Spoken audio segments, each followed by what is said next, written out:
Hello, I'm Justin Marks. I'm the Business Development Manager here at Valplast, as well as one of the technical instructors that we have on staff here at our corporate headquarters in New York.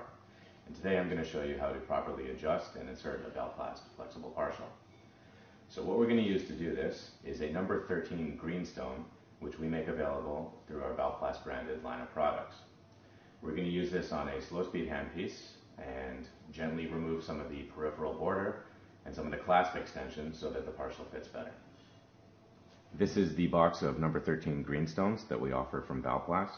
They're available in a box of 100 stones as well as smaller packages of 10 stones, which makes it more convenient for the dental clinic. So here we have our Valplast Flexible Partial denture, and it's important to note before we make any adjustments that because this is a flexible material that uses a tissue-borne clasp, this clasp itself should always be in a relaxed state rather than actively compressing the tissues to the point where it blanches.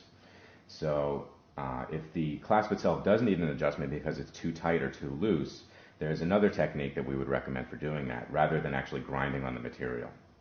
Because Valplast material is flexible, it gets its flexural modulus from the thickness that it's being used at.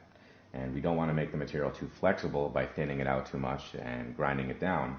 So actually it would be better to perhaps put this clasp in very hot water for a period of about 1 minute and then bend it outwards in order to relax that elastic memory. And that would be a better option if we have a clasp that's fitting too tight in the patient's mouth. Now, in a lot of cases, the denture may also need adjustment because the peripheral border is overextended, or perhaps this clasp is extended a little too far into the soft tissue undercut. In these situations, we're going to use the number 13 greenstone that we just showed you, and we're going to do some gentle relief of that periphery edge. So I'm using this stone at quite a slow speed, about 20,000 RPMs on a lab handpiece. And one of the more important things to keep in mind here is that we want to have a good bracing position against our thumb in order to stabilize the stone that we're going to rub over the surface quite quickly. And we can see by doing this that the material flakes off very gently, leaving a smooth surface behind.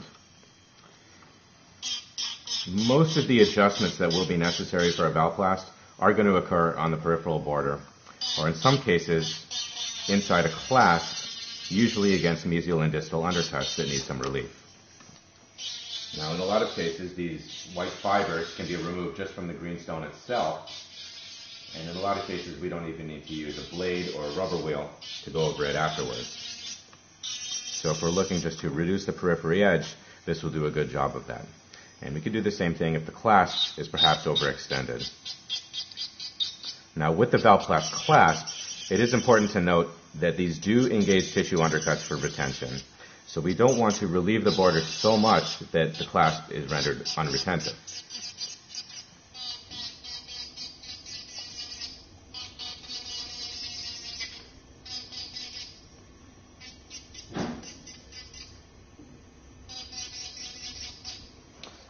Now, in some situations, we may have a case where the denture teeth, the replacement tooth itself, is perhaps fitting too tight in between some bounded natural teeth, some interproximal spaces and mesial distal undercuts that perhaps need relieving.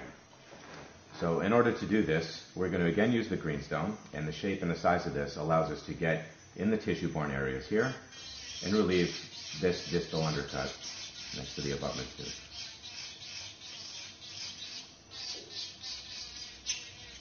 Now again, we want to avoid grinding on the actual clasp itself because already it's fabricated to the right thickness and we don't want to make that too flexible.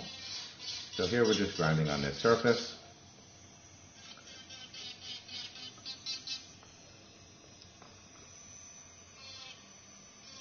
There we go. And we could use a sharp blade just to remove some of those fibers afterwards. Or in some cases, the greenstone takes care of it for you. Now, when the denture comes back from the dental laboratory, it should already have a high gloss and a nice polish, just like acrylic dentures. Additional polishing may be necessary only if heavy adjustments are being done, or if the partial comes back for a follow-up visit from the patient. But using this greenstone properly with this technique will yield a smooth surface, generally on tissue-borne areas, so a lot of times in the office, polishing is not necessary. If polishing is necessary, please refer to our polishing demonstration video at valplast.com. With that, we'd like to thank you for joining us, thank you for choosing Valplast, and invite you to contact us if you have any further questions or concerns regarding your Valplast partials. Thank you for joining us, and check back often at valplast.com for further updates and technical videos.